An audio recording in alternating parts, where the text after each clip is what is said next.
1960 দিয়ে আমি London two দোহা two Dhaka আমি আসছি, আবার টাকার দোহা ঘুরে যাবো, কিন্তু আমার কাছে 4-5 লক্ষ টাকা।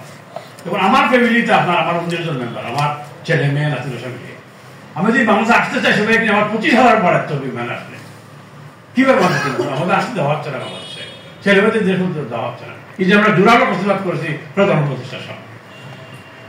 বার্মিংহাম থেকে বিমানের সরাসরি ফ্লাইট সিলেট চালু ও যুক্তরাষ্ট্রের নিউ ইয়র্ক থেকে বিমানের সরাসরি ফ্লাইট যে সিলেট আসে আমরা সেটা দাবি করেছি। বাংলাদেশ প্রবাসী বিনিয়োগের সুষ্ঠু পরিবেশ, ওয়ান স্টপ সার্ভিস চালু, বিনিয়োগের নিরাপত্তা নিশ্চিত করতে হবে। প্রবাসীদের মূল সম্পত্তি দেশীয় ভূমিকাদের কপ্পর থেকে উদ্ধারের জন্য বিশেষ দ্রুত বিচার ট্রাইব্যুনাল গঠন করে এর প্রতিকারের কাজ ব্যবস্থা নিতে হবে।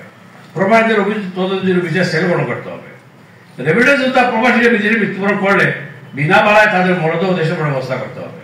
পাওয়ার অফ অ্যাটর্নি ইস্যুর ক্ষেত্রে ব্রিটিশ পাসপোর্টকে আইডি হিসেবে গ্রহণ, এনআইডি কার্ড ইস্যুর পূর্ব পর্যন্ত বাংলাদেশে প্রবাসীদের ব্রিটিশ পাসপোর্ট বা বাংলাদেশি পাসপোর্টকে আইডি হিসেবে বিবেচনা করতে হবে। আমি আপনাদের বলেছি আগে যে এই যে পাওয়ার অফ অ্যাটর্নি আগে সবসময় ইস্যু করা হতো আমাদের ব্রিটিশ পাসপোর্ট থেকে, কারণ ওখানে ঢাকা আছে, নবিসা রেকোয়ার্ড, আমাদের জন্মস্থান ঢাকা আছে, দিস আমাদের বন্ধ করে দিচ্ছে।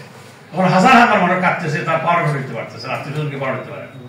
আর বাংলাদেশ মতো বানাতে গেলে 2 বছর সময় লাগে, অত সহজ হয় না।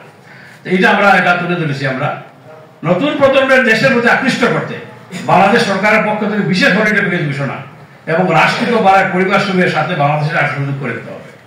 হাইকমিশনের মাধ্যমে প্রবাসীদের দ্রুততম সময়ের মধ্যে এনআইডি কার্ড প্রদান করতে হবে। দেখেন আমি এনআইডি কার্ড গত বছর আমি যে আসছিলাম বাংলাদেশে মৌলভীবাজার নির্বাচনে অ্যাপ্লাই করেছিলাম গত বছর, আমার এনআইডি কার্ড পাই নাই। শেষ পর্যন্ত আপনার গতকাল আমি ঢাকায় গিয়ে 11 অফিসে গিয়ে এটা আমরা অ্যাপ্লাই করেছে, 1.5 বছর পরে আমি আমার কার্ড পেয়েছি। এটা দেশাতে সমস্যা হয়। আমরা চাই যে সৌদি হাইকমিশন পেতে থাকে। নতুন পাসপোর্ট তৈরিতে পুরুষদের মাথায় টুপি ও নারীদের স্কার্ফ করে ছবি তোলার অনুমতি দিতে হবে। 1971 সালে যুক্তরাজ্যে যারা মুক্তিযুদ্ধের সংগঠক ছিলেন তাদেরকে যথাযথভাবে রাষ্ট্র মূল্যায়ন করতে হবে। আমরা এই যে 71 সালে মুক্তি সংগঠক যারা ছিলেন আপনারা জানেন লক্ষ লক্ষ ভোট দিয়েছেন, সংগ্রাম করেছেন, সরকারিভাবে 1 বছর মূল্যায়ন করা হয়, 22 বছর দেওয়া হয়। আমরা ওয়েস্ট বেঙ্গল মানুষের পক্ষ থেকে আমরা 2 বছর আগে হাউস অফ কমন্স 100 জন সংকটকে আমরা সম্মান দিয়েছি হাউস অফ কমন্স, কিন্তু সরকার কিছু করে নাই এই সংকটের জন্য। প্রায় অর্ধেক মারা দুনিয়া ছেড়ে চলে গেছে। ওসমানী বিমানবন্দরের নতুন টার্মিনাল একটা দ্রুত সম্পন্ন ও যাত্রীরা বন্ধ করছে। আমাদের কথা হলো যে 2020 সালে যে ঢাকায় যে টার্মিনাল কাজ শুরু হইল, এটা কাজ শেষ হয়ে সাবেক প্রথম উপকূল চলে গেলে। আর সিলেটে যেটা শুরু হয়ে 2020 সালে এটা এক মতো পড়ে আছে। গত পরশু দেখবে দেখলাম যুগান্তরের প্রথম বিশাল নিউজ দুর্নীতি আর করাপশন, 7,000 কোটি টাকা প্রজেক্ট চলে গেছে 25,000 কোটি টাকা। এই করাপশন কেন এটা আমরা জানতে চাই। সিলেটের মধ্যে বৈষম্য কেন, ওয়াই? প্রবাসীদের নাম হাইকমিশনের মাধ্যমে বাংলাদেশের ভোটে রক্ষা করতে হবে। বিভিন্ন দেশে হাইকমিশনে বাংলাদেশ পাসপোর্ট তৈরির জটিলতা ও দুর্নীতিকে রাজনীতি দালাল মুক্ত করতে হবে। হাইকোর্ট যে সময় যে সরকার আসে, যে দলের সরকার, তো হাইকমিশন সেই দলের আপনার আখড়া হয়ে যায়, সাধারণ মানুষ ইন্টারেস্ট পায় না। এটা আমরা দাবি তুলেছি যে এটা দালাল মুক্ত করতে হবে। সংবিধান সংশোধন করে দ্বৈত নাগরিকত্বের অধিকারীদের জাতীয় সংসদ নির্বাচন শুরু করতে হবে।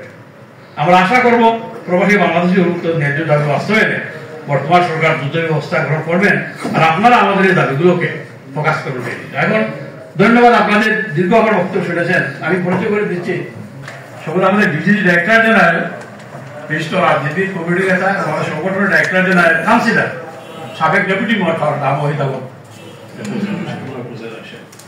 এখন আমি অনুরোধ বিভিন্ন দেশে প্রবাসীদেরকে সম্মান জানিয়ে তাদের দেশকে ডেভেলপ করা হয়, কিন্তু আমাদের দেশে এমন একটা পরিস্থিতি যে প্রবাসীদেরকে অনেক ধরনের সমস্যার সম্মুখীন হতে হয়। এগুলোর যাতে সমাধান হয় এগুলো নিয়ে আমরা ডক্টর ইউনূস সাহেবের সাথে কথা বলেছি। আমাদের নির্বাচন সংক্রান্ত বিষয়ে আমাদের নির্বাচন কমিশন সংস্থা রিফর্ম কমিটির সাথে সভা করেছি। নির্বাচন কমিশনের সাথে আমাদের সভা হবে 15 তারিখ অথবা 14 তারিখ প্রধান নির্বাচন কমিশনের সাথে। আমাদের কথা হচ্ছে যে আমরা যারা প্রবাসী যেহেতু আমরা ডুয়েল সিটিজেনশিপ আমরা এনজয় করি, আমাদের ডুয়েল রাইটস থাকতে হবে দুই দেশে।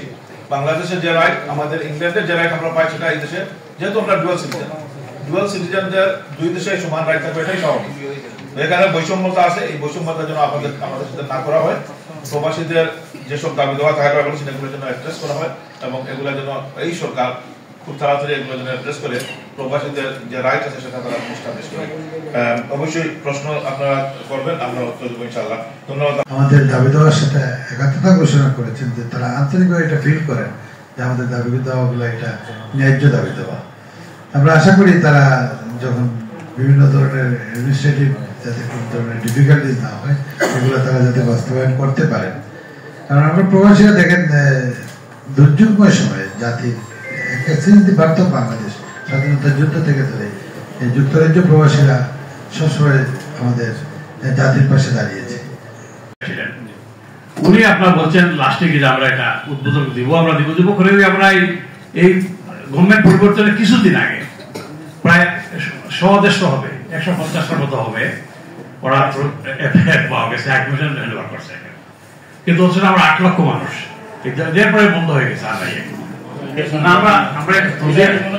আমরা করেছি, আমরা হাইকমিশনের মধ্যে লিখেছি, আমরা বাংলার হাইকমিশন এটা বলেছি। আমরা ভাইজান আপনার প্রশ্নের জন্য ধন্যবাদ। আপনাকে বলি এই যে বিশেষ করে সিলেট ওসমানী বিমানবন্দর ফুলি ফাংশন করার জন্য শুধু বয়সের বড় বাংলাদেশ নয়, আমাদের আরেকটা ক্যাম্পেইন গ্রুপ আছে, ক্যাম্পেইন কমিটি ইউকে ফর ফুলি ফাংশনের ওসমানী এয়ারপোর্ট। এটা আমি কমিটি আমি করবে না, বিভিন্ন সংগঠন থেকে বিলাতে ক্যাম্পেইন হচ্ছে কেন আমাদের মধ্যে ডিসক্রিমিনেশন, এটা নিয়ে আমরা ওনার সাথে আমরা বলি। প্রথম এই দাবিটা উত্থাপন করেছে, আমি নিজে উত্থাপন করেছি আমার সবাইকে সাথে নিয়ে। উনি বললেন যে এটা তো আপনাদের সবগুলি দাবি নিয়ে আসুন, আপনি যেটা বললেন, এবং এটা আমি আজকে শুনলাম আপনাদের দাবি। আমি এটা আমাদের রিলেটেড যারা আপনার বিভিন্ন মন্ত্রণালয় এর আগেও আপনাদের সমস্যা নিয়ে আমি 3বার কথা বলেছি বিভিন্ন মিটিং আমাদের ফোরামে।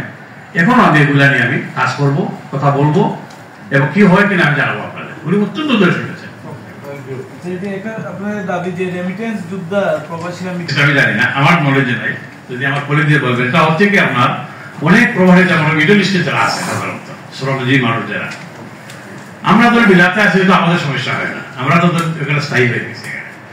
যারা শ্রমজীবী তারা কাজ করতে করতে 7,000 টাকা পয়সা দেশে পাঠিয়ে দেয়, মারা যাওয়ার পর লাশ আসতে পারে। যেমন একটা এক্সাম্পল আমি বলি, ওমানের একজন প্রবাসী মারা গেছেন ওমানে, ওনার লাশ হিম করে 3 মাস আটকা পড়েছিল। তো ওমান থেকে আমাদের ফোন করা হয়েছে আমাদের সংগঠনকে, আমরা লাশ পাঠাতে সাহায্য করেন। আমরা এখান থেকে ফান্ড পাঠিয়েছি, এরপরে লাশটা বাংলাদেশে আসছে। এর এক্সপিরিয়েন্স আমরা বলছি যে যারা এইভাবে এখন অসহায়, টাকা পয়সা নেই, তাদের কাছে যখন সরকার একটা স্কুল দেয় তাদেরকে, তাদের বিনা করে লাশটা দেশে আসতে পারে, সারা জীবন দেশের জন্য দিল। এই যে দাবি বলতে অসুবিধা নেই।